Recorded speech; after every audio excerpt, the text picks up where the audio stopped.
जय हिंद दोस्तों, रसायनम के प्लेटफॉर्म में आप सभी का स्वागत है। आई होप आप सभी अच्छे होंगे। हम लोगों ने अपने पहले लेक्चर में, क्योंकि हीट की यूनिट हम लोग ने स्टार्ट की है, उसमें हम लोगों ने हीट और टेम्परेचर, ऊष्मा और ताप का जो कॉन्सेप्ट है, बेसिक कॉन्सेप्ट है, उसको समझने की कोशिश की थी। इस लेक्चर में हम लोग क्या देखेंगे कि अगर हम किसी भी बॉडी को हीट, ऊष्मा देते हैं तो उससे उस बॉडी में क्या फर्क पड़ता है। ठीक है, तो आज हम लोग बात करेंगे किस टॉपिक की बात करेंगे? थर्मल एक्सपेंशन की। किसकी बात करेंगे? थर्मल एक्सपेंशन की। थर्मल एक्सपेंशन यानी ऊष्मीय प्रसार। किसकी बात करेंगे? ऊष्मीय प्रसार।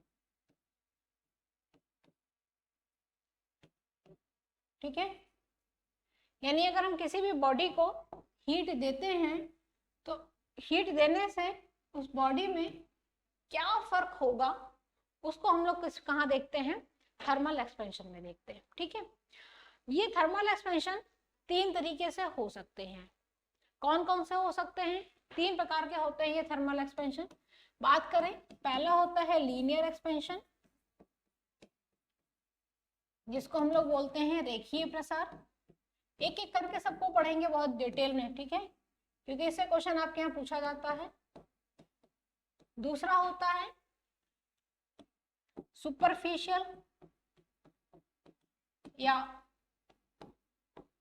एरियल एक्सपेंशन, जिसको हम लोग बोलते हैं क्षेत्रीय प्रसार। और तीसरा होता है क्यूबिकल या वॉल्यूम एक्सपेंशन, जिसको हम लोग बोलते हैं आयतन प्रसार। ठीक, तो ये तीन प्रकार के थर्मल एक्सपेंशन, ऊष्मीय प्रसार हो सकते हैं।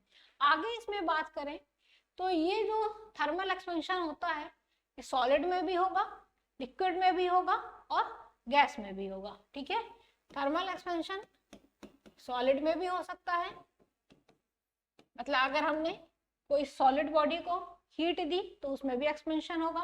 किसी लिक्विड को अगर हम गर्म कर रहे हैं तो उसमें भी एक्सपेंशन होगा। और किसी कंटेनर में अगर कोई गैस भरी हुई है, उसको हम गर्म कर रहे हैं तो गैस में भी एक्सपेंशन होगा। सॉलिड मतलब कोई ठोस बॉडी हो अपनी, लिक्विड मतलब कोई द्रव हो, और गैस तो हम लोग जानते ही हैं।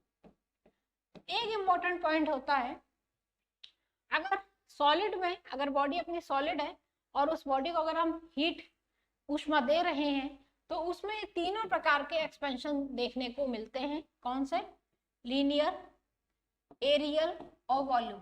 तीनों प्रकार के एक्सपेंशन देखने को मिलेंगे, एक एक करके अभी हम लोग आगे पढ़ेंगे। अगर लिक्विड है तो लिक्विड में सिर्फ एक ही प्रकार का एक्सपेंशन देखने को मिलता है। क्या होता है वो? वॉल्यूम एक्सपेंशन होता है। मैंने इसको LAV से रिप्रेजेंट कर दिया है, इसको मैंने L लिख दिया है, इसको मैंने A लिख दिया है, इसको मैंने V लिख दिया पूरा नाम लिखने की बजाय। ठीक है, और गैस जो होता है उसमें भी कौन सा एक्सपेंशन होता है? सिर्फ वॉल्यूम एक्सपेंशन होता है, यानी आयतन प्रसार होता है। तो सॉलिड में रेखीय प्रसार, क्षेत्रीय प्रसार, आयतन प्रसार तीनों मिलेंगे। लिक्विड में सिर्फ आयतन प्रसार होगा और गैस में सिर्फ आयतन प्रसार होगा। ठीक है, एक और इम्पोर्टेंट पॉइंट होता है यहाँ पर नोट करने वाला, वो क्या होता है?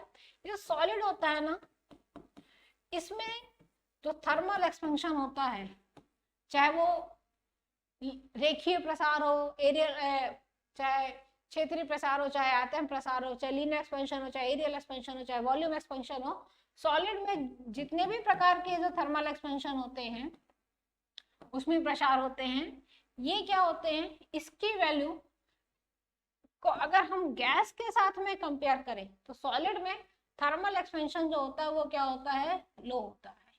बहुत कम सॉलिड में थर्मल एक्सपेंशन होता है। यानी ठोस में, अगर ठोस बॉडी है तो उसमें जो ऊष्मीय प्रसार होता है, थर्मल एक्सपेंशन होता है, वो क्या होता है? बहुत ही कम होता है। ठीक है, बहुत ही कम होता है। और गैस में जो थर्मल एक्सपेंशन होता है वो क्या होता है? बहुत ज्यादा होता है। तो इसमें लो होता है, इसमें हाई होता है, मतलब इसमें बहुत कम होता है और इसमें बहुत ज्यादा होता है। ऐसा क्यों होता है कि सॉलिड में थर्मल एक्सपेंशन बहुत कम होता है और गैस में थर्मल एक्सपेंशन बहुत ज्यादा होता है?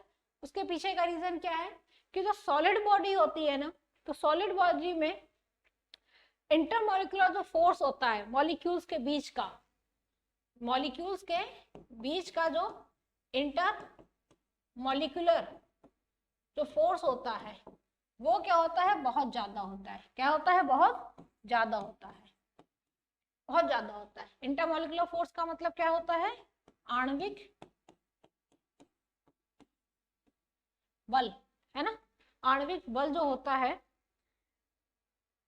अंतरा आणविक बल, ठीक है। अंतरा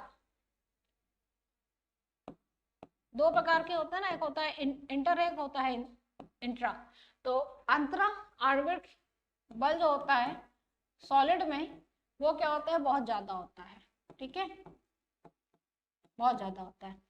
और गैस की बात करें तो गैस में, अगर हम गैसेस की बात करें तो गैस में ये जो इंटरमॉलिक्यूलर फोर्स जो होता है वो क्या होता है, बहुत कम होता है।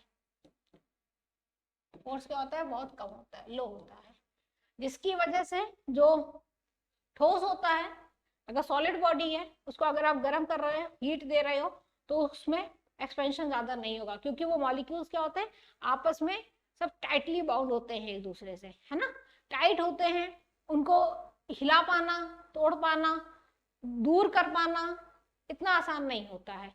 जबकि गैस में क्या होता है कि मॉलिक्यूल्स पहले से ही बहुत दूर दूर होते हैं, अब उसको आपने एनर्जी दे दी, मॉलिक्यूल्स और तेज तेज वाइब्रेट करने लगे और दूर दूर चले गए, तो उसमें एक्सपेंशन जल्दी होता है गैस में। सॉलिड में एक्सपेंशन क्या होता है, सबसे कम होता है। लिक्विड की अगर बात करें, द्रव की बात करें, तो लिक्विड में सॉलिड से ज्यादा होगा लेकिन गैस से कम होगा। तो यहाँ पर सबसे ज्यादा सॉलिड में सबसे कम होता है, लिक्विड में सबसे ज्यादा होता, लिक्विड में बीच का होता है और गैस में सबसे ज्यादा होता है, ठीक है। तो इसको इस तरीके से लिख दें, ज्यादा सही लगेगा। तो जो थर्मल एक्सपेंशन होता है वो सॉलिड में सबसे कम होता है, लिक्विड में सॉलिड से ज्यादा होता है लेकिन गैस से कम होता है। सबसे ज्यादा किस में होता है, गैस में होता है, ठोस, द्रव और गैस। ये चीज आपको मालूम होनी चाहिए, थर्मल एक्सपेंशन किस तरीके से किस में होता है। अब हम लोग सबसे पहले बात करेंगे कि सॉलिड में जो ये तीन प्रकार के जो थर्मल एक्सपेंशन होते हैं, लीनियर, एरियल और वॉल्यूम, ये किस किस प्रकार से होते हैं, इनको एक एक करके देखेंगे। फिर लिक्विड का देखेंगे, फिर गैस का देखेंगे। ये बहुत ही इंपॉर्टेंट टॉपिक है, इस टॉपिक से क्वेश्चन मान के चलो एक पूछा ही जाएगा, ठीक है। तो सबसे पहले बात करते हैं सॉलिड में थर्मल एक्सपेंशन की। अगर हम लोग सॉलिड की बात करें तो सॉलिड में जो थर्मल एक्सपेंशन होता है, यानी सॉलिड को अगर हम हीट देते हैं, थर्मल एक्सपेंशन इज सॉलिड। आज हम लोग इस टॉपिक में इसी की बात करेंगे, थर्मल एक्सपेंशन इन सॉलिड, यानी ऊष्मीय प्रसार, ऊष्मीय प्रसार ठोस में, ठोस में ऊष्मीय प्रसार। चलो देखो, सबसे पहली बात जो है जानने वाली वो ये है कि जब हम सॉलिड को गर्म करते हैं, हीट देते हैं, तो वो क्या होता है, एक्सपैंड करता है, ठीक। और जब वो ठंडा होता है यानी कूल होता है, तो क्या करता है, कॉन्ट्रैक्ट यानी सिकुड़ जाता है। ये बात हमेशा अपने को मालूम होनी चाहिए कि जब भी हम सॉलिड को हीट करोगे, हीट दोगे, तो वो क्या होगा, एक्सपैंड करेगा यानी फैलेगा, ठीक है। और जब वो कोल्ड होगा यानी उसमें से एनर्जी जो होगी वो निकलेगी, निकलेगी तो फिर एटमॉस्फेयर में चली जाएगी, क्योंकि एनर्जी जो होती है वो कभी भी क्रिएट नहीं होती है, नाइदर डिस्ट्रॉयड नॉर क्रिएटेड, हमेशा एक जगह से दूसरी जगह क्या होती है, ट्रांसफर होती है। तो जब ये ठंडा होगा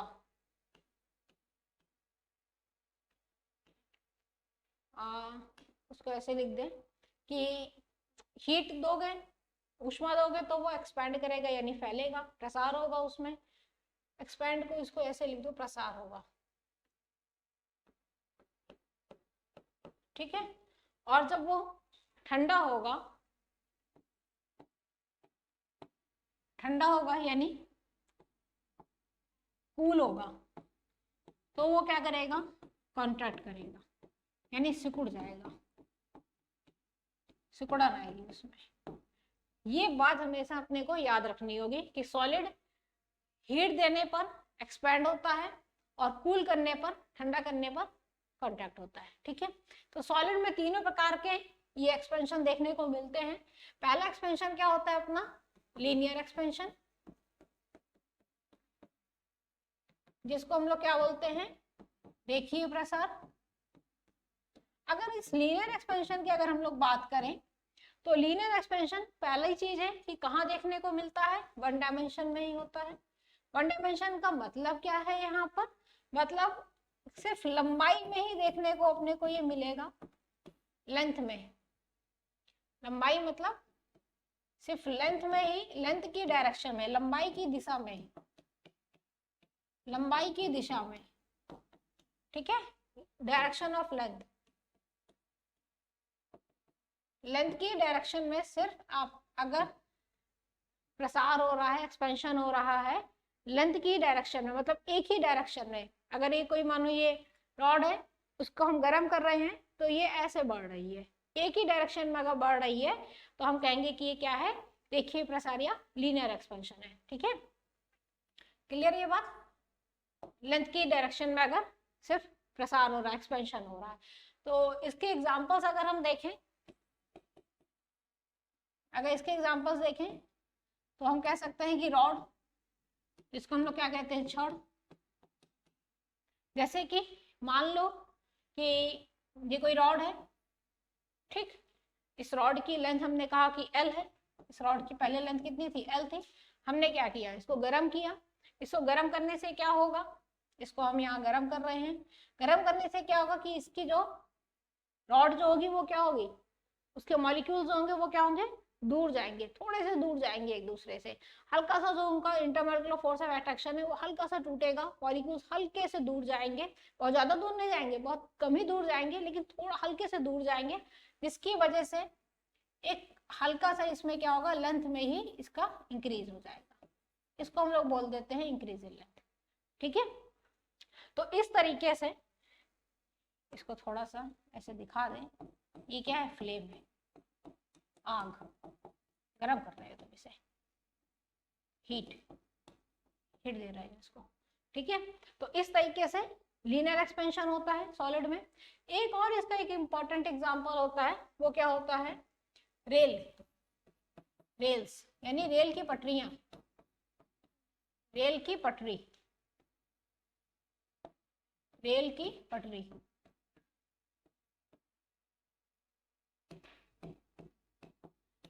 आप लोगों ने देखा होगा अक्सर कि जो रेल की पटरियां होती हैं, इसमें जैसे मान लो ये रेल की पटरी है, जब ये बिछाई जाती है तो इसमें क्या होता है, हल्का सा गैप होता है, ये गैप छोड़ा जाता है। गैप क्यों छोड़ा जाता है, उस गैप को छोड़ने के पीछे का रीजन क्या है, गैप को छोड़ने के पीछे का रीजन ये है क्योंकि जो रेल की पटरियां होती हैं वो किसकी बनी हुई होती हैं, लोहे की बनी हुई होती हैं, लोहा मेटल धातु, ठीक है। तो गर्मियों में क्या होता है कि एक तो गर्मी, ऊपर से इस रेल की पटरियों में चल के आ रही है ट्रेन, भारी भरकम ट्रेन है। तो गर्मियों के समय में जब भारी भरकम ट्रेनें इस रेल की पटरियों से गुजरती हैं तो इसको क्या मिलती है, हीट मिलती है, ऊष्मा मिलती है, जिसकी वजह से क्या होती है, क्योंकि ये सॉलिड बॉडी है, अभी हम लोगों ने देखा अगर सॉलिड बॉडी होती है तो उसको हीट मिलने से वो क्या होता है, एक्सपैंड करती है। तो ये जो रेल की पटरियां होती हैं वो क्या करने लगती हैं, एक्सपैंड करने लगती हैं। क्या करने लगती हैं, एक्सपैंड, ऐसे फैलने लगती हैं। जब ये फैलने लगती हैं तो अगर हम इनके बीच में कोई गैप नहीं देंगे, ठीक है, अगर हम इनको ऐसे बना दें कि भाई एक रेल की पटरी है और दूसरी रेल की पटरी है, कोई गैप ना दे, तो ये क्या करेंगी, फैलेंगी तो है ही है। जब ये फैलेंगी तो फैलने से क्या होगी कि एक दूसरे के ऊपर चढ़ जाएंगी, फिर ऐसे हो जाएगा कि एक पट्टी जो है कुछ ऐसा फिर दिखने लगेगा कि एक पटरी ये हो गई और एक पट्टी ये हो गई, ये वाली पट्टी जो है वो इस वाली पट्टी के ऊपर चढ़ गई, कुछ इस तरीके का हो जाएगा, जिससे क्या होगा, हादसे हो सकते हैं।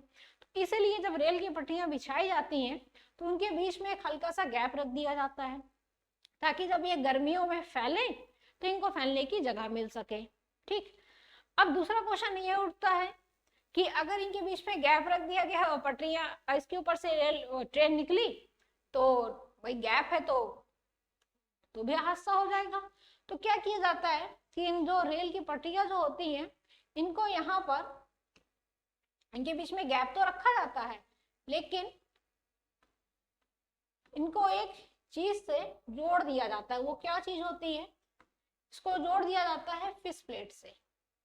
क्या होता है, फिश प्लेट। फिश प्लेट से इसको जोड़ दिया जाता है, फिश प्लेट। इससे क्या किया जाता है, इनको जोड़ दिया जाता है, जिससे क्या होता है कि अगर जब ये फैले तो इनको फैलने के लिए आसानी से जगह मिल सके। जब ये फैले तो इनको फैलने के लिए आसानी से जगह मिल सके। यहाँ पे काफी जगह है तो ये आराम से इसमें फैल जाती हैं, और क्योंकि ये ऑलरेडी पहले से ही फिश प्लेट से जुड़ी हुई होती हैं तो ट्रेन जब इसके ऊपर से गुजरती है तो ट्रेन को कोई फर्क नहीं पड़ता है। ठीक है, तो इसलिए जो रेल की पटरियां होती हैं उसमें किस प्रकार का एक्सपेंशन होता है, किस प्रकार का प्रसार होता है, उसमें लीनियर एक्सपेंशन होता है या रेखीय प्रसार होता है। एक और इम्पोर्टेंट एग्जाम्पल यहाँ पर है, तुम देख सकते हो कि एक तो रेल की पटरी हो गई, ठीक है। एक और इम्पोर्टेंट एग्जाम्पल होता है यहाँ पर, अच्छा जब ठंडक होगा यानी जब जाड़ा पड़ेगा तो ये क्या होंगे, ये सिकुड़ेंगी, क्योंकि ये आयरन की रॉड्स होती हैं, आयरन की प्लेट्स होती हैं। रेल की पट्टियां किसकी बनी होती हैं, आयरन की बनी होती हैं। ठंडक में ये सिकुड़ेंगी तो कॉन्ट्रैक्ट करेंगी, तब भी ये जो फिश प्लेट लगी होती है ये उस चीज को बैलेंस बना के रखती है, तो रेल इसमें से ट्रेन अच्छे से गुजर जाती है और किसी प्रकार का कोई हादसा नहीं होता है। इसमें एक और एग्जाम्पल होता है, अगर एक और एग्जाम्पल की हम लोग बात करें तो आप लोगों ने ध्यान दिया होगा कि जो बिजली के जो खंभे होते हैं, इसमें जो बिजली की जो तारें डाली जाती हैं, ये मान लीजिए कि ये दो खंभे हैं बिजली के, ठीक है, और ये बिजली की तार हो गई या टेलीफोन की वायर हो गई, किसी प्रकार की भी कोई वायर हो सकती है। तो इन वायर्स को अगर हम लोग गर्मियों में इन वायर्स को बिछाते हैं तो इसमें हल्का सा क्या दिया जाता है, ढील, यानी हल्की सी इसमें शिथिलता, सैगिंग ऑफ वायर, यानी वायर्स में क्या होती है, हल्की सी शिथिलता, इसको हम लोग क्या बोलते हैं, सैगिंग ऑफ वायर्स। यानी जो यहाँ पर क्या बोलोगे उसको, तार, जो तार है उसमें क्या दी जाती है, हल्की सी शिथिलता, मतलब उसमें हल्की सी ढील दी जाती है। अगर गर्मियों के समय में ये वायर्स को बांधा जाता है, बिछाई जाती हैं, तो इसमें हल्की सी ढील दी जाती है। क्यों ढील दी जाती है, उसके पीछे का रीजन क्या है कि अगर आप इसमें ढील नहीं दोगे तो होगा क्या कि जब जाड़ा आएगा, जब ठंडक होगी, क्योंकि ये वायर्स क्या है, मेटल की बनी है, ठीक है, और metal is a good conductor of heat, तो जब जाड़ा आएगा तो क्योंकि ये सॉलिड बॉडी है तो क्या करेगी, कॉन्ट्रैक्ट करेगी। तो कॉन्ट्रैक्ट करने से क्या होगा, क्योंकि अगर आपने इसमें ढील नहीं दी, मान लीजिए कि आपने कुछ इस प्रकार की ये आपके खंभे हैं और जो आपने टेलीफोन की जो तार बिछाई है वो आपने समर में यानी गर्मियों में आपने तार इसमें बिछाई और एकदम आपने इसको फुल टाइट कर दिया, ठीक है, एकदम टाइट आपने तार ऐसे बिछा दी, कोई वो नहीं है, ढील नहीं है, तो होगा क्या कि जब सर्दियों में ये वायर क्या होगी, सिकुड़ेगी, तो क्योंकि पहले से ही टाइट है, अब सिकुड़ेगी तो क्या होगा, इस तरीके से, मतलब उसके जो मॉलिक्यूल्स हैं, सॉलिड जो बॉडी है, जो वायर है, उसके जो मॉलिक्यूल्स है वो क्या करेंगे, पास जाने की कोशिश करेंगे, तो क्या होगी, ये यहाँ से ब्रेक हो जाएगी, टूट जाएगी, वायर क्या होगी, टूट जाएगी। इसको ये ऐसा ना हो इसीलिए क्या किया जाता है, अगर गर्मियों में हम वायर को बिछाते हैं तो उसमें से हल्की सी उसमें ढील दे देते हैं, शिथिलता यानी सैगिंग ऑफ वायर्स हो जाता है, ताकि जब वो जाड़े में वायर, क्योंकि ये जो ढील है, जब ये वायर्स जाड़े में जब सिकुड़ेंगी तो इनको यहाँ पर सिकुड़ने के लिए जगह मिल सके। क्योंकि अगर पहले से ऐसे मानो ये ढील है, अब सिकुड़ेगी तो एकदम टाइट हो जाएगी, फिर जाड़े में ये टाइट हो जाती है, ठीक है। और अगर यही वायर्स को, ये तो समर में यानी गर्मियों में अगर बिछाई गई, और अगर हम वायर्स को विंटर में अगर बिछाते हैं, मान लीजिए विंटर में अगर हमने वायर को बिछाया तो क्या होगा, तो हम वायर्स को विंटर में अगर बिछा रहे हैं तो विंटर्स में ही इसको पहले से टाइट करके रखेंगे, ठीक है। अगर विंटर्स में अगर हम टेलीफोन की तार को बिछा रहे हैं तो इनको क्या करेंगे, पहले से ही टाइट करके रखेंगे। अगर टाइट नहीं किया, ढील दे दिया, तो गर्मी आते आते क्या होगा कि ये और ढीली हो जाएंगी, लटक जाएंगी फिर, क्योंकि हीट आप उसको दोगे, गर्मियों में क्या होगा, इनको हीट मिलेगा, सनरेज मिलेगी, तो गर्मियों में क्या होगा कि एक्सपैंड करेंगी तो और लटक जाएंगी। अगर पहले से ही इसमें लटकन है तो ये और लटक जाएंगी। तो पहले से हम इसको अगर विंटर में बिछा रहे हैं तो विंटर में बिछाते टाइम पे उसको क्या करते हैं, टाइट रखते हैं, ताकि जब ये गर्मियों में लटके तो ऐसे ना लटक जाए कि कभी आपने देखा होगा कि आपको कुछ ऐसे भी फिगर देखने को मिलते हैं कि वायर जो है वो ऐसे झूल रही है ना। आप लोगों ने ध्यान दिया होगा कुछ जगह पर वायर्स अपने को ऐसे भी देखने को मिलती हैं कि वायर्स ऐसे झूला करती हैं। उसके पीछे का रीजन क्या होता है कि वायर्स को मान लीजिए कि विंटर में बिछाया गया होगा, एक खंबे से दूसरे खंबे में बांधा गया होगा और उसको टाइट नहीं किया होगा, ढील दे दिया होगा, तो गर्मी आते आते क्या होगा, वो और एक्सपेंड करेगी, वायर एक्सपेंड करेगी तो और ढीली हो जाएगी। तो इस तरीके से देखने को मिलती है, फिर इससे हादसे होने के चांसेस बढ़ जाते हैं। तो विंटर के समय में वायर्स को टाइट करके बांधा जाता है ताकि गर्मी जब आए तो ये थोड़ा सा लूज हो जाती हैं अपने आप ही, क्योंकि लूज होती हैं, हीट देंगे तो ये सॉलिड है तो एक्सपैंड करेगा। और अगर हम समर में इसको बांध रहे हैं तो इसमें पहले से ही थोड़ी सी क्या करते हैं, ढील दे देते हैं, ठीक है। समर में बांध रहे हैं तो थोड़ी सी ढील देंगे ताकि विंटर आते आते वो टाइट हो जाएंगी, कोई प्रॉब्लम नहीं होगी। अगर पहले से ही टाइट करेंगे तो विंटर आते आते क्या होगा, वो टूट जाएगी, ठीक है। और अगर विंटर में बांध रहे हैं तो पहले से उसको क्या करेंगे, टाइट रखेंगे, ताकि जब समर आएगा तो वो हल्की सी अपने आप ही लूज हो जाएंगी। अब पहले से लूज कर दोगे विंटर के टाइम पे तो समर आते आते पूरा ऐसे झूल जाएंगे। तो इसमें दो चीजें हैं, थोड़ा सा लिख दे रहे हैं वरना तुम्हें कंफ्यूजन हो जाएगा। तो अगर समर की बात करते हैं, गर्मी है, गर्मी में अगर हम टेलीफोन की वायर्स को अगर बांधते हैं तो उसमें थोड़ी सी ढील दे के रखते हैं, इसको यहाँ लिख दे रहे हैं, तो थोड़ी सी क्या करते हैं, ढील दे के रखते हैं। सैगिंग, जिसको हम लोग क्या बोलते हैं, सैगिंग ऑफ वायर्स होती है, सैगिंग ऑफ वायर्स यानी वायर्स में, तार में थोड़ी ढील, शिथिलता होती है, शिथिलता, हिंदी में शुद्ध भाषा में लिख दें ढील, ठीक है, शिथिलता होती है, ताकि जाड़ा आते आते वो, क्योंकि टाइट हो जाएंगी तो पहले से ढील दे के रखते हैं। और अगर हम विंटर्स में यानी सर्दियों में अगर वायर्स को बांधते हैं तो हम क्या करते हैं, उसको टाइट रखते हैं। सर्दियों में बांधोगे तो पहले से ही टाइट रखोगे, ठीक है, क्योंकि तब समर आते आते वो अपने आप ही लूज हो जाएगी। और यहाँ पे समर में बांध रहे हो तो विंटर आते आते वो अपने आप ही क्या होगी, टाइट हो जाएगी। आई बात समझ में? ये काफी इंपॉर्टेंट एग्जांपल है। किस पे डिपेंड करता है, लीनियर एक्सपेंशन पे डिपेंड करता है, रेखीय प्रसार पे डिपेंड करता है। किसका एग्जांपल है, सॉलिड का एग्जांपल है। क्लियर? आगे इस पे बात करें हम लोग तो ये दो एग्जांपल तुम लोगों ने देख लिए, तीन देख लिए। एक रॉड का देख लिया, सिंपल मान लो ऐसी रॉड है, इसको गर्म कर रहे हो तो ये फैलेगी। दूसरा हम लोग ने एग्जाम्पल रेलवे की पटरियों का देख लिया, रेल की पटरियों का देख लिया। तीसरा एग्जाम्पल ये जो खंभों के बीच में जो वायर्स बिछाई जाती हैं, चाहे टेलीफोन की वायर हो चाहे बिजली की तारें हो, उसका एग्जाम्पल देख लिया। एक और एग्जाम्पल यहाँ पर तुम देख सकते हो कि ये जो होता है जैसे कि इंडस्ट्रीज, जो इंडस्ट्रीज होती हैं, इंडस्ट्रीज में जो पाइपलाइनें होती हैं, ये क्या है, पाइपलाइन। इस पाइपलाइन में क्या फ्लो हो रहा है, मान लो कोई भी फ्लूइड, कोई भी द्रव्य फ्लो हो रहा है, कोई भी लिक्विड फ्लो हो रहा है।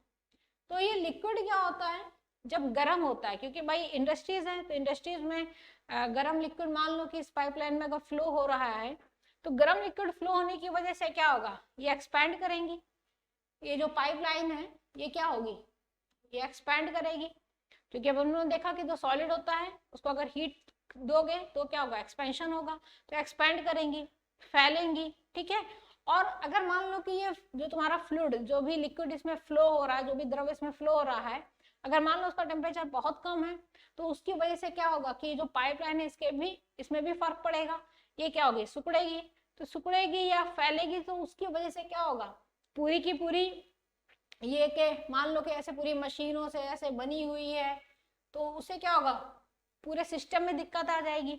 तो जो इंडस्ट्रीज होती हैं उसमें जो पाइपलाइंस जो बिछाई जाती हैं, उन पाइपलाइंस में जो उनका कंस्ट्रक्शन होता है उसको थोड़ा सा चेंज कर दिया जाता है। कैसे चेंज किया जाता है कि जो पाइपलाइंस होती हैं जब इंडस्ट्रीज में वो बिछाई जाती हैं, तो एक तरीके का उसमें लूप बना दिया जाता है ऐसे, इसको इस तरीके से, अभी एक हम लोग फिगर देखेंगे तो उसमें इस तरीके से क्या होता है, ये लूप होता है। इसको थोड़ा सा हम सही कर दे रहे हैं फिगर को, एक मिनट को, लूप बनाया जाता है, ऐसे बना दूं, ठीक है, ऐसे इसमें क्या बनाया जाता है, लूप बना दिया जाता है, ठीक है। तो ये काफी इंपॉर्टेंट पॉइंट होता है कि लूप से क्या होता है कि अगर ये फैलेगी तो लूप थोड़ा सा बड़ा हो जाएगा, ठीक है, और अगर ये सिकुड़ेगी तो ये लूप थोड़ा सा छोटा हो जाएगा, तो इसमें कोई फर्क नहीं पड़ता है। ये काफी इंपॉर्टेंट होता है यहाँ पर।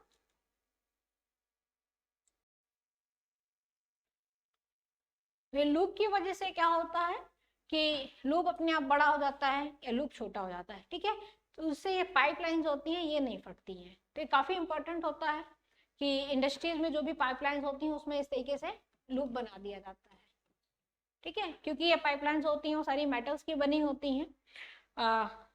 तो मेटल की प्रॉपर्टी होती है, गुड कंडक्टर होता है हीट का, हीट मिलेगी, एक्सपैंड करेगा, कूल होगा, ठंडा होगा तो कॉन्ट्रैक्ट करेगा, ठीक। अब आगे इसमें बात करें हम लोग कि ये तो हम लोग ने पढ़ लिया कि कुछ एग्जांपल्स इसके देख लिए लीनियर एक्सपेंशन के। इस लीनियर एक्सपेंशन का एक एक्सप्रेशन होता है, उस एक्सप्रेशन पे बेस्ड आपके यहाँ क्वेश्चंस पूछे जाते हैं। तो उस एक्सप्रेशन को अगर हम लोग देखें, अच्छा इस पे बेस्ड वीडियो देखना चाहोगे, वीडियो देखोगे तो तुम्हें ये चीज और अच्छे से समझ में आएगी। इसके बाद हम इसका एक्सप्रेशन देख लेते हैं। वीडियो देखोगे तो तुम्हें दिखाते हैं इसका वीडियो।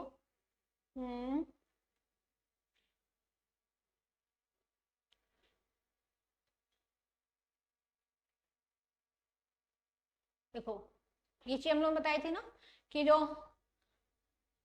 सॉलिड होता है वो थर्मल एक्सपेंशन अगर उसमें होता है तो ये एक्सपेंड करेगा हीट करने पर और कॉन्ट्रैक्ट करेगा कूल करने पर। तो लेंथ में होता है, एरिया में होता है और वॉल्यूम में होता है, तीन प्रकार से होता है एक्सपेंशन सॉलिड में। तो ये सारी सॉलिड बॉडीज हैं, इसमें हम लोग ने एक्सपेंशन देखा है अभी। तो मैं तुम लोग को सीधे वहीं पे ले चलती हूँ कि अभी हम लोग किसकी बात कर रहे हैं, कौन किस एक्सपेंशन की बात कर रहे हैं, लीनियर एक्सपेंशन की बात कर रहे हैं। तो सीधे हम तुमको लीनियर एक्सपेंशन पर लेके चलते हैं। ये देखो रेल की पटरियां हैं, दिख रहा है तुम्हें रेल की पटरियां, ये देखो यहाँ पे ये ज्वाइंट बना हुआ है, ठीक है। ये देखो पाइपलाइंस हैं, इंडस्ट्रीज में देख रहे हो किस तरीके से पाइपलाइंस हैं, ये टेलीफोन की वायर्स। तो एक एक करके सारे एग्जांपल्स को देख सकते हो यहाँ पर। सबसे पहले बात करते हैं हम लोग रेलवे लाइंस की। जो रेलवे लाइंस होती हैं उसमें भी हम लोगों ने देखा था कि ये जो रेलवे लाइंस होती हैं, ये जिस ज्वाइंट जो होता है, इस ज्वाइंट में क्या होता है, ये देख रहे हो कि यहाँ पे क्या होता है, थोड़ा सा गैप दिया जाता है। ये देखो गैप है, ये जो रेलवे, ये जो देखो देख रहे हो, और ये एक तरीके से जोड़ा जाता है, एक ये तरीका होता है जोड़ने का, और एक यहाँ पे ये देख रहे हो गैप, गैप दिया जाता है, ठीक है, ताकि एक्सपेंशन हो तो ये आराम से फैल सके, तो भी इसमें हीट मिले। एक ये इस तरीके से भी जोड़ा जाता है, दो तरीके होते हैं, एक तो फिश प्लेट से जोड़ा जाता है और एक इस तरीके से भी जो जॉइंट्स होते हैं उनको जोड़ा जाता है। दो तरीके से हम लोग जोड़ सकते हैं जॉइंट्स को। तो रेलवे लाइन का हो गया कि गर्मी में क्या होगा, पट्टियां फैलेंगी तो एक्सपेंड करेंगी, तो उनको पहले से उसमें गैप दे दिया जाता है। जो पाइपलाइंस होती हैं इंडस्ट्रीज में, ये देख रहे हो तुम, बहुत सारी पाइपलाइंस ये बिछी हुई हैं, ये देखो लूप बना दिया जाता है। इस तरीके से लूप जो होगा तो गर्मियों में क्या होगा कि ये लूप फैलेगा, ठीक है, और मतलब अगर हम इसमें से गर्म फ्लूइड अगर फ्लो करवाएंगे तो ये क्या करेगा, ये फैल जाएगा, और अगर हम इसमें से ठंडा फ्लूइड फ्लो करवाएंगे तो ये कॉन्ट्रैक्ट होगा। तो ये जो पाइपलाइन होती है उसमें कोई फर्क नहीं पड़ता है। ये जो वायर्स हैं टेलीफोन की वायर्स, तो ये अगर हम इसको सर्दियों में बिछाएंगे तो इसको क्या करेंगे, हम टाइट करेंगे, ठीक है, और गर्मियों में बिछाएंगे तो इसमें थोड़ा सा ढील देंगे। तो ये जो फिगर दिख रहा है तुम्हें, ये फिगर किस चीज का है कि अगर हम इसको सर्दियों में अगर बिछा रहे हैं तो हम इसको टाइट बिछाएंगे, और गर्मियों में अगर बिछाएंगे तो थोड़ा सा उसमें ढील देंगे ताकि वो सर्दी आते आते वो टाइट हो जाएगी। क्लियर? तो ये काफी इंपॉर्टेंट वीडियोस थे, आप देख सकते हो कि ये डेली लाइफ के एग्जांपल्स हैं थर्मल एक्सपेंशन के। वापस चलते हैं हम लोग अपने थ्योरी में, और यहाँ पर देखते हैं इसके कोफिशिएंट ऑफ लीनियर एक्सपेंशन के बारे में। Coefficient of linear expansion, coefficient of linear expansion, ये जो लीनियर एक्सपेंशन होता है जिसको हम लोग क्या बोलते हैं, रेखीय प्रसार गुणांक। रेखीय प्रसार गुणांक ये किससे रिप्रेजेंट किया जाता है, इसको हम लोग दिखाते हैं अल्फा से। अच्छा, ये जो लीनियर एक्सपेंशन होता है क्योंकि एक डायमेंशन में होता है तो इसलिए वन डायमेंशन कहलाता है। ये लीनियर एक्सपेंशन क्या कहलाता है, वन डायमेंशन कहलाता है। ये जो रेखीय प्रसार गुणांक होता है इसका फॉर्मूला क्या होता है, इसका फॉर्मूला होता है delta L upon L into delta T. अब ये क्या क्या चीजें हैं इसको देख लो। डेल्टा एल जो है ये क्या है तुम्हारा, लेंथ में, लंबाई में परिवर्तन, लंबाई में परिवर्तन, या इसको हम लिख सकते हैं चेंज इन लेंथ। ठीक, समझ में आ जाएगा, मैंने बोल दिया है। ये क्या है आपकी ओरिजिनल लेंथ, या जिसको हम लोग क्या बोलेंगे प्रारंभिक लंबाई।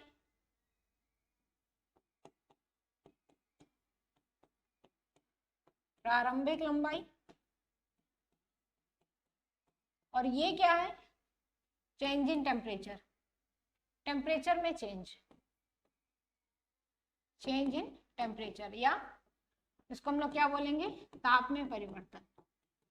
तो इस फॉर्मूले की हेल्प से हम रेखीय प्रसार गुणांक को निकाल सकते हैं। जैसे मान लो कि ये तुम्हारी कोई रॉड है, ये इसकी ओरिजिनल लेंथ है, और गर्म करने पर उसकी लेंथ में हमने क्या कहा कि ये कुछ चेंज हो गया, ये क्या हो गया उसकी लेंथ में चेंज हो गया। ठीक है, तो इस तरीके से हम लोग इस फॉर्मूले की हेल्प से कितना रेखीय प्रसार गुणांक हुआ, कितना कोफिशिएंट ऑफ लीनियर एक्सपेंशन है, उसकी वैल्यू को निकाल सकते हैं। आई बात समझ में? एक और इसका एग्जांपल तुम ले सकते हो। लीनियर एक्सपेंशन के बहुत सारे एग्जांपल्स होते हैं। अच्छा, उससे पहले कि इसकी यूनिट की बात कर लें, क्योंकि ये भी लेंथ है, ये भी लेंथ है, तो ये लेंथ और लेंथ इसकी तो आपस में कट गए। मान लो ये सेंटीमीटर, ये भी सेंटीमीटर, तो कैंसिल हो गया। तो जो अल्फा की यूनिट होती है वो क्या होती है, पर केल्विन होती है। टेम्परेचर तुम्हारा केल्विन में हो सकता है या पर डिग्री सेंटीग्रेड होती है, तो ये यूनिट होती है अल्फा की। एक और एग्जांपल होता है लीनियर एक्सपेंशन का, जैसे कि आप लोगों ने देखा होगा जो लैंटेन होती है ना, लैंटेन का कभी कभार क्या होता है कि शीशा अचानक से चिटक जाता है। तो ऐसा क्यों होता है, क्योंकि लैंटेन में क्या अंदर आप वो दिया जला रहे हो, उसे हीट एनर्जी ऊष्मा निकल रही है, ठीक है। तो लैंटेन क्या हो रहा है, लैंटेन का जो शीशा हो रहा है उसको धीरे धीरे धीरे करके क्या कर रहा है, हीट दे रहे हो, तो उसमें क्या होता है, एक समय के बाद क्या होता है, लीनियर एक्सपेंशन हो जाता है। तो जो लैंटेन होता है उसका अगर शीशा चिटक रहा है तो वो किस प्रकार का एग्जांपल हो गया, कोएफिशिएंट ऑफ लीनियर एक्सपेंशन का हो गया। उसमें होता है क्या है कि जो अंदर का जो, भाई अगर ये ग्लास है तो ग्लास में ये अंदर का सरफेस होता है और ये ग्लास में बाहर का सरफेस होता है। तो जो अंदर का सरफेस होता है वो तो कूल होता जा वो सॉरी गर्म होता जा रहा है, गर्म होता जा रहा है, गर्म होता जा रहा है, तो वो फैल रहा है। अंदर का सरफेस तो फैल रहा है, बाहर का सरफेस पे कोई तो फर्क नहीं पड़ रहा है, तो अंदर का सरफेस फैलता जाता है, फैलता जाता है। तो एक समय ऐसा आता है कि अंदर के सरफेस और बाहर के सरफेस में क्या होता है, टेम्परेचर का डिफरेंस हो गया, टेम्परेचर का डिफरेंस हो गया तो उसकी वजह से जो अंदर का सरफेस क्या होता है, चटक जाता है। ठीक है, तो क्योंकि फैल रहा है, अब जगह तो उसको मिल नहीं रही है तो क्या होगा, वो चटक जाएगा। तो एक ये भी इसका एग्जांपल होता है। तो कोएफिशिएंट ऑफ लीनियर एक्सपेंशन, रेखीय प्रसार गुणांक, ये इसका फॉर्मूला। इसके हम कई सारे एग्जांपल्स हम लोगों ने देख लिए, वीडियो के तहत भी आपने इसके कुछ एग्जांपल्स देखे। तो ये काफी इंपॉर्टेंट होता है, इस पे बेस्ड क्वेश्चंस अक्सर है, मेरे ख्याल से पिछले उसके बाद उसके पहले आपके हर एग्जाम्स में लगभग इससे टॉपिक से क्वेश्चंस पूछे जाते हैं। नेक्स्ट जो इसमें होता है वो क्या होता है, एरियल एक्सपेंशन, या जिसको हम लोग क्या बोलते हैं, सुपरफिशियल एक्सपेंशन। एरियल एक्सपेंशन या एरियल भी बोल सकते हो या उसको सुपरफिशियल भी बोल सकते हो। और हिंदी में बात करूं तो इसको क्या कहा जाता है, क्षेत्रीय प्रसार। क्या कहा जाता है, क्षेत्रीय प्रसार। ठीक है, जैसे अभी हम लोग देखा जो लीनियर एक्सपेंशन होता है वो कैसे होता है, 1 डायमेंशन में होता है। तो ये जो एरियल एक्सपेंशन होता है ये क्या होता है, 2 डायमेंशन में होता है। मतलब लंबाई में भी बढ़ेगा और चौड़ाई में बढ़ेगा। अभी हम लोगों ने एक फिगर में देखा था ना कि ये मान लो कि ये मेटल की प्लेट है, ठीक है, इसको हम क्या कर रहे हैं, गर्म कर रहे हैं। मेटल की प्लेट को अगर मान लो ये गर्म कर रहे हैं तो ये जब फैलेगी ना तो ये ऐसे नहीं होगा कि सिर्फ इस तरफ फैल गई, ऐसा नहीं होगा कि ये मेटल की प्लेट सिर्फ इस तरफ से फैल गई, ये फैल गई, ऐसा नहीं होगा। ये चारों तरफ से फैलेगी, मतलब अपने इधर भी फैलेगी और इधर भी फैलेगी। ठीक है, तो ये पूरे ऐसे फैलेगी, एरिया इसका बढ़ेगा। इसका क्या होगा, अंदर का एरिया ए है तो ये एरिया कितना है, डेल्टा ए है, एरिया इसका पूरा बढ़ता है। ठीक, तो ये 2 डायमेंशन होता है, इसमें एरिया में सीधे वृद्धि होती है, यानी लेंथ भी बढ़ेगी और ब्रेथ भी बढ़ेगी, लंबाई भी बढ़ेगी और चौड़ाई भी बढ़ेगी, लंबाई और चौड़ाई दोनों में ही वृद्धि होगी, लंबाई में भी और चौड़ाई में भी। ठीक है, लंबाई और चौड़ाई दोनों में ही वृद्धि होगी।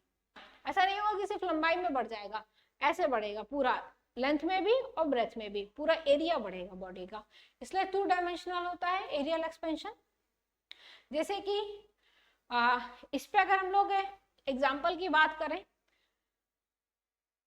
अच्छा उससे पहले जो एरियल एक्सपेंशन होता है ये तो प्लेट में हो सकता है और कहाँ कहाँ हो सकता है, एक तो प्लेट में हो सकता है और होल्स में भी हो सकता है, मतलब इस फॉर्म में भी बढ़ेगा, और अगर मान लो कोई छेद है तो छेद भी ऐसे छेद सर्कुलर फॉर्म में बढ़ेगा।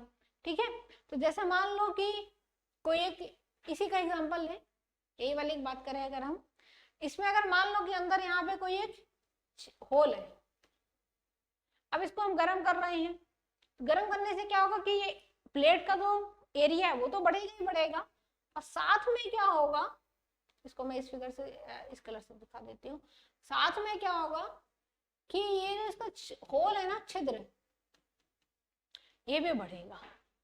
ठीक है, तो दोनों चीजें बढ़ती हैं,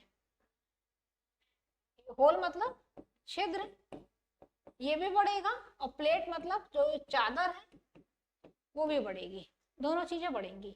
तो जैसे मान लो कि तुमने देखा होगा कि जो रेस्टोरेंट्स वगैरह में जो बड़े बड़े जो तवा होते हैं, अगर उस तवे में अगर कोई छेद हो गया और अब क्या कर रहे हो, उसको तवे को तब भी इस्तेमाल किए जा रहे हैं, किए जा रहे हैं, किए जा रहे हैं, तो क्या होगा, वो जो छेद होगा धीरे धीरे करके क्या होगा, छेद बढ़ता जाता है इस प्रकार से। ठीक है, तो ये काफी इंपॉर्टेंट इसका एग्जाम्पल है क्योंकि ये एरिया के वाइज में बढ़ता है। एक और इसमें इंपॉर्टेंट एग्जाम्पल जो आपके जिस पे बेस क्वेश्चन अक्सर पूछ लिए जाते हैं एग्जाम्स में आपके यहाँ, वो एग्जाम्पल क्या है कि आप लोगों ने ध्यान दिया होगा कि जो वुडन व्हील्स होती हैं, जो बुलक कार्ट होती है, बुलक कार्ट के जो वुडन व्हील्स होते हैं, वुडन व्हील, उसमें ये वुडन व्हील है अगर, और ये इसके अंदर की रिम है, ये क्या है, रिम है। रिम किसकी बनी हुई होती है? आयरन की, लोहे की, ठीक है। और ये क्या है आपका? ये आपका वुडन व्हील है, लकड़ी का पहिया है, ये लकड़ी का पहिया है।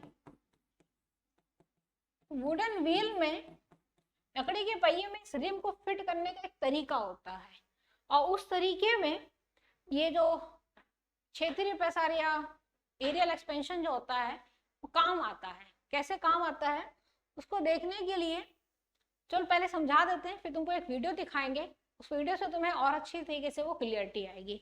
तो क्या होता है कि जब वुडन व्हील में इस रिम को फिट करना होता है, तो रिम जो होती है, ये मैं इसको कलर से ही, इसी के कलर से इसको लिखती हूँ, ये जो तुम्हारा रिम होता है और ये तुम्हारा वुडन व्हील होता है। तो ये जो रिम होता है, इसकी जो रेडियस होती है वो हल्की सी इससे क्या होती है, कम होती है। रिम की जो रेडियस होती है, मतलब इसकी त्रिज्या जो होती है वो हल्की सी कम ली जाती है as comparison to wooden wheel. Wooden wheel के कंपेरिजन में इसकी जो रेडियस होती है वो हल्की सी कम ली जाती है। तो इसको यहाँ पे लिख दूं मैं, radius of rim less than radius of wheel, ठीक है। इस तरीके से इसको लिया जाता है कि रिम की रेडियस थोड़ी सी व्हील की रेडियस से कम हो। इसके बाद क्या किया जाता है, अब इसको ऐसे फिट करोगे तो फिट नहीं होगा, मतलब एक स्लाइटली लेस होती है, बहुत ज्यादा लेस नहीं होती है, मतलब बहुत बहुत हल्का ही कम होती है, ठीक है। फिर क्या किया जाता है, इस रिम को गर्म किया जाता है। जब इस रिम को तुम गर्म करोगे तो क्योंकि ये क्या है, कि लोहा है, मेटल है, तो गर्म करने से क्या करेगा, ये एक्सपैंड करेगा। जब ये एक्सपेंशन होगा इसका, तो इसको इसके अंदर क्या कर दिया जाता है, फिट कर दिया जाता है।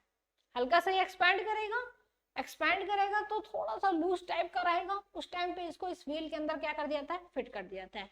और जब इसको व्हील के अंदर यहाँ पे फिट कर दिया जाता है, इसके बाद क्या होगा, इसका टेम्परेचर थोड़े समय बाद क्या होगा, कूल होगा, ठंडा होगा।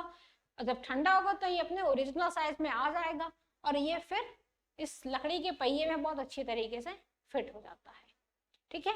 तो ये बहुत ही एक अच्छा एग्जांपल होता है किस चीज का, वॉल्यूम, इसका सुपरफिशियल एक्सपेंशन या क्षेत्रीय प्रसार का। इसमें क्या हो रहा है कि ये एरिया देखा जा रहा है ना, ये पूरा एरिया, ये सर्कल है ना, मतलब एरिया की बात हो रही है। अगर इसका वीडियो देखना चाहो तो तुमको वीडियो में दिखाते हैं इसका, देखो इसका वीडियो इसी में ही है,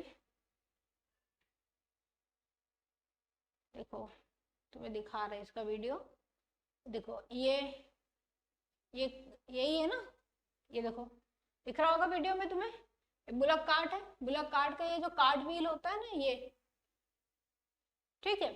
इसके अंदर ये क्या होता है, ये तो लकड़ी का होगा, इसमें तो कुछ छिड़कानी कर नहीं सकते हम। ये जो आयरन की रिंग होती है, इसको इसके अंदर फिट करना होता है। तो पहले से थोड़ा सा इसमें रह गया, रुको, ये देखो वुडन व्हील बुलक कार्ट का, इसकी जो रेडियस होती है और ये जो इसकी रेडियस होती है, तो आयरन रिंग की जो रेडियस होती है वो हल्की सी कम ली जाती है कंपेरिजन टू वुडन व्हील की, मतलब जो लकड़ी का पहिया होता है उससे इसकी रेडियस थोड़ी सी कम ली जाती है। फिर इसको क्या किया जाता है, गर्म किया जाता है। जब इसको गर्म करोगे तो देखो ये थोड़ा सा बढ़ गया, ये फैल गया, और फैल गया फिर क्या किया जाएगा, इसको इसके अंदर फिट कराया जाएगा। जब इसको इसके अंदर हम फिट कराएंगे तो फिट करने से क्या होगा कि थोड़े टाइम बाद ये अपने नॉर्मल टेम्परेचर पे आएगा, और ये क्या होगा, फिर से उसमें सिकुड़ जाएगा, तो इसमें एकदम चिपक कर बैठ जाता है ये रिम, ठीक है। एक और एग्जांपल है इसी चीज का ही है, क्षेत्रीय प्रसार सुपरफिशियल एरियल एक्सपेंशन का एग्जांपल है। जैसे मान लो कि ये कांच की बोतल है और ये क्या है, एक मेटल का इसके ऊपर कैप लगाया हुआ है और ढक्कन खुल नहीं रहा है। अब कांच की बोतल है तुम्हारी और मतलब जैम की बोतल है, ये जैम है, ठीक है, इसके अंदर जैम भरा हुआ है तुम्हारा। अब ढक्कन बहुत टाइट हो गया है, किसी ने टाइट कर दिया, अब ये खुल नहीं रहा है, तो क्या करोगे, खोल रहे हो किसी तरीके से नहीं खुल रहा है, तो क्या करोगे इसमें, देखो ये तुम्हें खुद ही बताएगा अभी वीडियो। तो क्या करना चाहिए हमें यहाँ पर,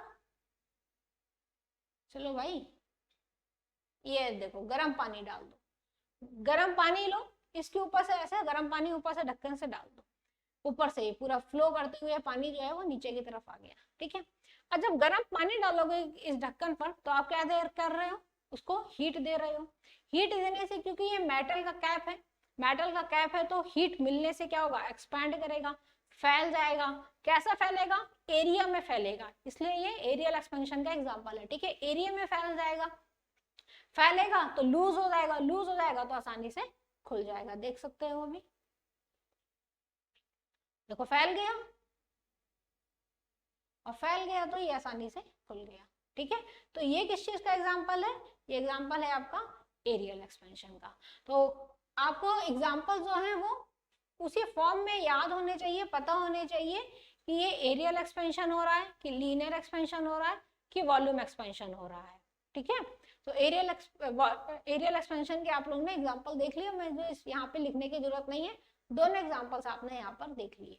अब इसके बाद हम बात कर लेते हैं कि अगर एरियल एक्सपेंशन है तो इसका जो कोफिशिएंट होता है, यानी इसका जो गुणांक होता है, क्षेत्रीय प्रसार गुणांक, उसकी वैल्यू क्या होती है। कोफिशिएंट ऑफ एरियल एक्सपेंशन, जो एरियल एक्सपेंशन होता है जिसको हम लोग क्षेत्रीय प्रसार गुणांक कहते हैं, इसको रिप्रेजेंट किससे करते हैं, बीटा से करते हैं। और इसकी वैल्यू क्या होती है, इसका फॉर्मूला क्या होता है, इसका फॉर्मूला होता है beta is equal to delta A upon A into delta T. Delta A मतलब क्षेत्रफल में परिवर्तन, मैं लिख नहीं रही हूँ, क्षेत्रफल में परिवर्तन, ठीक है, यानी चेंज इन एरिया। ए क्या है, ओरिजिनल एरिया यानी प्रारंभिक क्षेत्रफल, और डेल्टा टी क्या है, टेम्परेचर में चेंज, चेंज इन टेम्परेचर यानी ताप में परिवर्तन। सेम वही चीज है, बस जहां जहां वहां पे तुम्हें लंबाई लिखा था ना, वहां वहां यहाँ पे क्षेत्रफल या एरिया लिख देना, ठीक है। तो ये बीटा का फॉर्मूला निकला था। तो यह बीटा की यूनिट क्या बनेगी, अब जो अल्फा की यूनिट थी वही बीटा की यूनिट होगी, क्योंकि ये क्या है, ये भी क्या है, तुम्हारा एरिया है यानी क्षेत्रफल है, भाई क्षेत्रफल में तो परिवर्तन हो रहा है, ये भी क्या है, एरिया है, ये प्रारंभिक एरिया है, तो ये भी एरिया, ये भी एरिया। यूनिट अगर इसके सेंटीमीटर स्क्वायर तो इसकी भी सेंटीमीटर स्क्वायर, यूनिट दोनों कैंसिल हो गई, बची किसकी यूनिट, टेम्परेचर की यूनिट बची। तो बीटा की जो यूनिट होती है वो क्या होती है, पर केल्विन होती है या पर डिग्री सेंटीग्रेड होती है। क्लियर, तो ये तो दो हो गए तुम्हारे। अब आगे बात कर लेते हैं हम इसमें, तीसरा क्या होता है तुम्हारा, वॉल्यूम एक्सपेंशन होता है। अभी हम लोग सॉलिड में ही बात कर रहे हैं, सॉलिड में हम लोगों ने लीनियर एक्सपेंशन पढ़ लिया, देखिए प्रसार। सॉलिड में ही हम लोगों ने सुपरफिशियल यानी क्षेत्रीय प्रसार। अब सॉलिड में ही बात करेंगे वॉल्यूम एक्सपेंशन की, जिसको हम लोग क्यूबिकल एक्सपेंशन बोलते हैं या आयतन प्रसार बोलते हैं, जिसको हम लोग क्या बोलते हैं, क्यूबिकल एक्सपेंशन या आयतन प्रसार। तो अभी बात करते हैं हम लोग क्यूबिकल एक्सपेंशन की। क्यूबिकल एक्सपेंशन इसको बोलो या वॉल्यूम एक्सपेंशन बोलो, और या इसको हम लोग आयतन प्रसार बोलते हैं, आयतन प्रसार, ठीक है। ये भी सॉलिड में ही हो रहा है, अभी सबको सॉलिड की बात चल रही है। तो पहली चीज है कि ये 3 डायमेंशन होता है। एक फिगर आपको याद होगा कि वॉल्यूम में अगर कोई चीज बढ़ रही है, ये मान लो कोई एक 3D फिगर है, ठीक है, और ये अपने लेंथ में भी बढ़ रहा है, हीट करने पर ब्रेथ में भी बढ़ेगा और हाइट में भी बढ़ेगा, लंबाई में भी बढ़ेगा, चौड़ाई में बढ़ेगा और ऊंचाई में भी बढ़ेगा गर्म करने पर। तो हम उसको क्या कहेंगे कि वो आयतन प्रसार हो रहा है या क्यूबिकल एक्सपेंशन हो रहा है या वॉल्यूम एक्सपेंशन हो रहा है। ठीक है, कैसे बढ़ेगा ये पूरे वॉल्यूम में बढ़ेगा, ये पूरे इसमें बढ़ेगा, सब तरफ से बढ़ेगा, सब तरफ से बढ़ेगा। ठीक है, तो ये 3 डायमेंशन में होता है, इसलिए हम लोग इसको किससे रिप्रेजेंट करते हैं? कुछ छूट गया है क्या? एक मिनट रुको जरा, मुझे चेक कर लेना दो। नहीं, कुछ नहीं छूटा है, सब है। अब तो ये 3 डायमेंशन बढ़ेगा लेंथ में, ब्रेथ में और हाइट में। एक इंपॉर्टेंट पॉइंट है कि इसके एग्जांपल्स क्या क्या हो सकते हैं। अच्छा, एक बात आप लोग को पता है कि अगर कोई 3D फिगर है, यानी कोई अगर 3 डायमेंशनल फिगर है, तो ही उसकी परछाई बनती है। हमेशा इस चीज को याद रखना। जैसे शायद तुम लोगों को मेरी परछाई दिख रही होगी, शायद मुझे क्योंकि दिख रही है स्क्रीन पर, तो शायद जब तुम लोग वीडियो देख रहे हो तो तुम लोगों को भी मेरी परछाई दिख रही होगी स्क्रीन पर। तो जो 3 डायमेंशनल बॉडी होती है ना, उसी की केवल परछाई बनती है। 2 डायमेंशनल बॉडी की परछाई नहीं बनती है। हमेशा परछाई जो होती है ना, वो 3 डायमेंशनल बॉडी की ही बनती है। जैसे मान लो कोई बाल्टी रखी हुई है ना, तो बाल्टी की परछाई बनेगी। बाल्टी में अगर उसका बढ़ रहा है, लेंथ में भी बढ़ेगी, ब्रेथ में भी बढ़ेगी और हाइट में भी बढ़ेगी, तो हम कहेंगे उसका वॉल्यूम बढ़ रहा है। ठीक है, तो प्लेट होती है ना, प्लेट, तो प्लेट का क्या करता है? एरिया बढ़ता है। प्लेट एरिया में बढ़ती है, ऐसे फैलेगी। ठीक है, अगर आपकी चौकोर प्लेट है तो वो एरिया में ही बढ़ेगी, या सर्कुलर प्लेट है तो वो एरिया में बढ़ेगी, उसका वॉल्यूम नहीं बढ़ेगा। लेकिन अगर कोई 3 डायमेंशनल फिगर है तो उसका हमेशा क्या होता है? उसका वॉल्यूम बढ़ता है। तो वॉल्यूम उन्हीं बॉडीज का होता है जिनकी परछाई बनती है।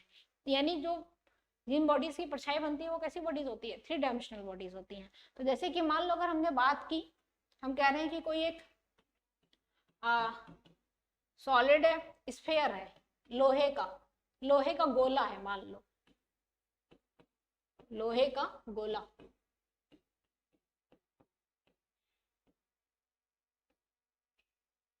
लोहे का गोला है।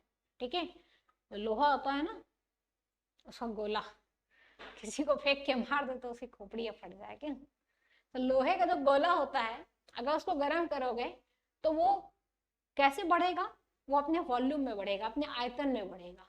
ठीक है, ऐसा नहीं होगा कि वो एक दिशा में बढ़ रहा है और दूसरी दिशा में नहीं बढ़ रहा है, वो अपने आयतन में बढ़ेगा, ऐसे पूरा फैलेगा, पूरा लेंथ में, ब्रेथ में, हाइट में, क्योंकि वो सर्कुलर शेप में होगा तो वो पूरा बढ़ेगा स्फीयर में। ठीक है, तो जो लोहे का गोला होता है, जिसको हम लोग सॉलिड स्फीयर है आपका, आयरन का solid sphere, iron solid sphere, तो ये क्या किसका एग्जांपल है? आपका वॉल्यूम एक्सपेंशन का एग्जांपल है। और इसके एग्जांपल आप देख सकते हो अपने डेली लाइफ में, मिले तो हमें और बताना कमेंट बॉक्स में।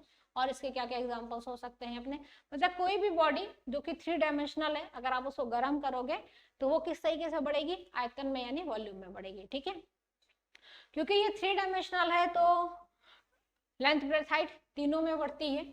तो इसका जो कोफिशिएंट होता है वॉल्यूम एक्सपेंशन का, वॉल्यूम एक्सपेंशन का जो कोफिशिएंट होता है, कोफिशिएंट ऑफ वॉल्यूम एक्सपेंशन, जिसको हम लोग किससे रिप्रेजेंट करते हैं? किससे रिप्रेजेंट करते हैं कोफिशिएंट ऑफ वॉल्यूम एक्सपेंशन को? जिसको हम लोग बोलते हैं आयतन प्रसार गुणांक। इसको हम लोग रिप्रेजेंट करते हैं गामा से। ठीक है, तो जो गामा होता है उसका फॉर्मूला क्या होता है? Gamma is equal to delta V upon V into delta T. Delta V क्या चीज है यहाँ पर? डेल्टा वी है आपका आयतन में परिवर्तन, आयतन में परिवर्तन, ठीक, या चेंज इन वॉल्यूम। मैं एक तरफ मैंने हिंदी से लिख दिया तो एक तरफ इंग्लिश से लिख दे रही हूँ। ये है ओरिजिनल वॉल्यूम यानी प्रारंभिक आयतन, और ये क्या है?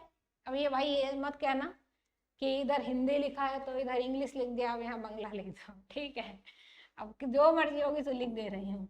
चेंज इन टेम्परेचर, ये क्या है? टेम्परेचर यानी ताप में परिवर्तन। ठीक है, तो जो गामा होता है जिसको हम लोग बोलते हैं आयतन प्रसार गुणांक, इसकी भी यूनिट क्या बनेगी? क्योंकि यहाँ पे वॉल्यूम है तो दोनों यूनिट कैंसिल हो गई, बचा क्या? टेम्परेचर। तो इसकी यूनिट भी क्या होती है? पर डिग्री सेंटीग्रेड या पर केल्विन। क्लियर? तो इसकी यूनिट भी क्या होती है? पर डिग्री सेंटीग्रेड या पर केल्विन होती है। यूनिट आपको हमेशा याद रखनी चाहिए सबकी। अच्छा, अब जो इम्पोर्टेंट चीज यहाँ पे तुम्हें मिलने जा रही है वो क्या मिलने जा रही है कि जो अल्फा बीटा गामा जो अभी आपने देखे, इनके बीच में होता है एक रिलेशन जिसपे पूछा जाता है आपके यहाँ क्वेश्चन। देखो क्या रिलेशन होता है, बहुत ही इंपॉर्टेंट रिलेशन है, गुट्टी समझ के इसको पी जाना, ठीक है? और बहुत याद, ऐसा नहीं है कि तुम्हें इसको याद करना पड़ेगा। रिलेशन क्या होता है? अल्फा बीटा गामा, यानी alpha is to beta is to gamma equal to 1:2:3। मतलब क्योंकि आपने ध्यान दिया होगा कि अल्फा अपने को कहाँ देखने को मिला था? 1 डायमेंशन में। बीटा अपने को कहाँ देखने को मिला था? 2 डायमेंशन में। और गामा अपने को कहाँ देखने को मिला? 3 डायमेंशन में। इसका मतलब है कि इसमें से डायमेंशन हटा दो, बचे क्या? 1:2:3। ठीक, तो अल्फा बीटा गामा का जो रेशियो होता है वो 1:2:3 के बराबर होता है। इस पे बेस क्वेश्चन मान के चलो आएगा ही आएगा तुम्हारे एग्जाम में। आएगा समझ में? देख लो, फिर से देख लो, स्क्रीन पे लिखा हुआ है अल्फा बीटा गामा, लिखा है। ठीक, अच्छा कुछ एक दो छोटे छोटे क्वेश्चन करा दें, बाकी बड़े बड़े क्वेश्चन तो हम बाद में कराते हैं, ठीक है? एक दो कुछ छोटे छोटे क्वेश्चन करा दें इस पे। देखो, जैसे मान लो कोई क्वेश्चन ऐसा है। अच्छा, एक और इम्पोर्टेंट पॉइंट है कि जैसे किसी क्वेश्चन में तुमसे अल्फा पूछा गया है, चलो पहले क्वेश्चन लिखते हैं। जैसे मान लो गामा गिवन है, कोई भी वैल्यू ले लो, 24 पर केल्विन। गामा की वैल्यू कितनी है? 24 पर केल्विन, ठीक है? यानी कोई बॉडी है, उस बॉडी का जो आयतन जो है, आयतन में वृद्धि हो रही है, और तुम्हें ओरिजिनल वॉल्यूम भी दे रखा है, तुम्हें फाइनल वॉल्यूम भी दे रखा है, तुम्हें ओरिजिनल टेम्परेचर भी दे रखा है, तुम्हें फाइनल टेम्परेचर भी दे रखा है, तो तुम कोफिशिएंट ऑफ वॉल्यूम एक्सपेंशन निकाल सकते हो आसानी से। तो तुम उसको निकाल लोगे तो तुम्हें यानी गामा तुम्हें मिल गया। अब गामा तुम्हें मिल गया है, क्वेश्चन तुमसे कह रहा है कि भैया हमको बीटा बता दो कितना होगा। क्वेश्चन तुमसे क्या कह रहा है? बीटा बता दो, बीटा कितना होगा। बीटा निकालने के लिए क्या करोगे? चाहो तो इसी फॉर्मूले को लगा दो, alpha is to beta is to gamma क्या है? 1:2:3 है ना? तो बीटा अपॉन गामा क्या मिलेगा तुम्हें? 2/3 मिलेगा। बीटा तुम्हें निकालना है, बीटा तुम्हें निकालना है, गामा तुम्हें दे रखा है 24, इसको यहाँ रखो, ये 3 × 24 और बीटा की वैल्यू आ गई 16 पर केल्विन। एक तो ये तरीका है निकालने का। दूसरा तरीका क्या है? दूसरा तरीका वो है जिसमें तुम्हें ये कलम चलानी पड़ेगी। कैसे? देखो, तुम्हें गामा दे रखा है, ठीक है, और मेरे पास फॉर्मूला क्या है? ये फॉर्मूला तो हम लोगों को भाई याद ही रहेगा, ये फॉर्मूला है। फॉर्मूले से क्या तुम्हें दिख रहा है? फॉर्मूले से तुम्हें दिख रहा है कि जो अल्फा है वो गामा का कितना है? 1/3। गामा का 1/3 और बीटा का आधा, या इसको ऐसे बोलो कि ये जो गामा है वो अल्फा का 3 गुना है। तो अल्फा क्या है? गामा का 1/3 है कि नहीं है? और यह तो साफ साफ दिख रहा है ना कि गामा क्या है? अल्फा का 3 गुना है। अगर गामा अल्फा का 3 गुना है यानी अल्फा गामा का 1/3 है। अगर अल्फा गामा का 1/3 है तो अल्फा कितना निकल जाएगा? इसका 1/3 कर दो, 1/3। लो आ गया अल्फा। अब अल्फा मिल गया। अब बीटा क्या है? अल्फा का 2 गुना है। हमेशा गामा क्या है? अल्फा का 3 गुना है, और बीटा क्या है? अल्फा का 2 गुना है। अब जब अल्फा मिल गया तो इसका 2 गुना कर दो तो बीटा मिल गया। लो 16 आ गया बीटा। बीटा भी आ गया, अल्फा भी आ गया, ठीक है? ये दोनों चीजें तुम्हारे पास आ गई। तो क्वेश्चन में कुछ भी पूछा जाए तुम हमेशा क्या करो? अल्फा को निकालो और वहां से बची हुई चीज को निकाल सकते हो। हमेशा याद रखना, अल्फा जो होता है गामा का 1/3 होता है, या गामा जो होता है वो अल्फा का 3 गुना होता है। बीटा जो होता है वो अल्फा का 2 गुना होता है, या अल्फा बीटा का आधा होता है। ठीक है, तो हमेशा कोशिश ये करना कि अल्फा निकालो, फिर वहां से जो भी चीजें होती हैं उसको निकाल सकते हो। नेक्स्ट हम लोग लेक्चर में क्या देखेंगे, अभी तुम लोगों ने क्या पढ़ लिया, लेक्चर को 2 मिनट में समराइज कर देते हैं। अभी आप लोगों ने इस लेक्चर में पढ़ लिया कि अगर हम सॉलिड बॉडी को गर्म करते हैं तो उसमें कितने प्रकार के एक्सपेंशन होते हैं, यानी अगर ठोस बॉडी को गर्म करते हो तो उसमें कितने प्रकार के ऊष्मीय प्रसार होते हैं। कितने प्रकार के होते हैं ऊष्मीय प्रसार? 3 प्रकार के होते हैं। कौन कौन से? लीनियर एक्सपेंशन यानी रेखीय प्रसार, सुपरफिशियल एक्सपेंशन या एरियल एक्सपेंशन मतलब क्षेत्रीय प्रसार, और तीसरा क्या था अपना? वॉल्यूम एक्सपेंशन या आयतन प्रसार। Linear expansion 1 dimension, superficial areal expansion 2 dimension, और आयतन प्रसार यानी वॉल्यूम एक्सपेंशन 3 डायमेंशन। ठीक है, और इसमें से लीनियर में से मिलता है अल्फा, एरियल में से मिलता है बीटा, और वॉल्यूम में से मिलता है गामा। इनके बीच का रेशियो होता है 1:2:3। क्लियर? बाकी तो तुमने बहुत सारे एग्जांपल्स देख लिए उसमें कि किस प्रकार से। अच्छा, एग्जांपल्स याद रखना, याद रखने की जरूरत नहीं है, अगर वीडियोस को तुम 2-3 बार और देखोगे तुम्हें एग्जांपल सारे अपने आप ही याद हो जाएंगे कि हाँ ये एग्जांपल इसका है, एग्जांपल इसका है। क्योंकि क्वेश्चन इस तरीके से पूछा जा सकता है कि अगर ट्रेन की पटरियों में एक्सपेंशन हो रहा है तो वो किस प्रकार का एक्सपेंशन होगा?